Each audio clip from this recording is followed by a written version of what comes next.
Let's talk about these people that were actually protesting in Anambra. Yeah, the governor of Anambra, Professor Soludo, actually uh, closed the market. Well, okay, let's talk about these people that was actually protesting in Anambra. Professor Soludo actually closed the market after these people actually failed to comply with the instruction that he gave about sit at home. You know, sit at home has been something that has been in existence since 2021 after Kanu was actually extradited from was taken from Kenya down to Nigeria. So they were actually protesting for his release and stuff like that.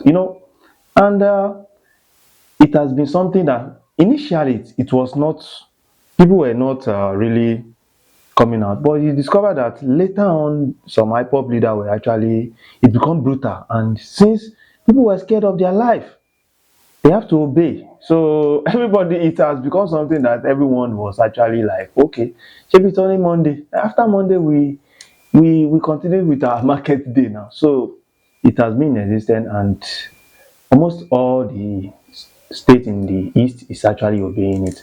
So the most painful part of it is when the the IPOP leader started implementing it. It was put at that time.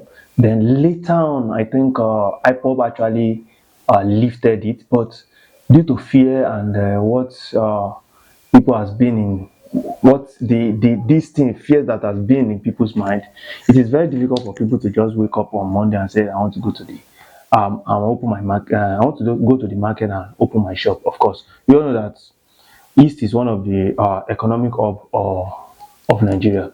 So now, all of a sudden, the governor said, "Okay, I am abolishing it." You see, at times, whenever I look at it, the governors, our politicians, it seems they don't really read the. It seems they are not part of the system. It seems that they are from another planet, because abolishing it in overnight. Do you actually think it will work? Because we are in a country where you just pray Nigeria did not happen to you. Who will actually risk his or her life to go to the market on Monday because the governor said giving the directive? This is not something that will happen overnight. To me personally, and closing the market, Onitsha market, because people did not follow the instruction for 1 week does not even bring a lasting solution, because the truth is this issue of sit at home is not something that can be solved with force, especially when it has to deal with this agitation, because it's a philosophy. And when it comes to philosophy is not something that uh, you can just use force to take away from one. So anything that people are willing to die for, it's very very difficult for you to change their mind on. It's to me, I think it's a lot of diplomacy and a lot of uh, way to go around it is very important, than rather than using this force. Now people are coming out to protest. The road, the bridge, the Onitsha bridge is actually blocked. The traders are protesting now. Why did you close our market for 1 week? Because we didn't come to because we didn't come out on Monday. We don't want to risk our life. So, and at times there are things that governments might think they have power over. They don't have power over, because people might actually decided. I might actually decided to say I'm not coming out on Monday to come and sell my market. When it is Tuesday, I will come and sell my market. Is it my fault?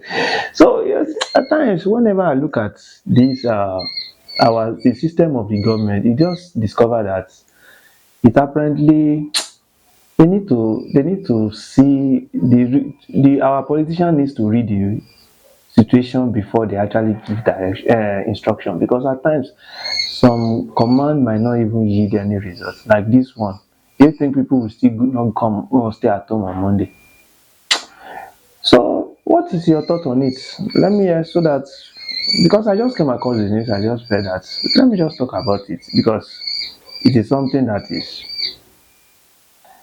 saddening, because people's way of feeding themselves is actually destruct for the next 1 week, and they are actually coming out to protest on that. I will see you in my next video.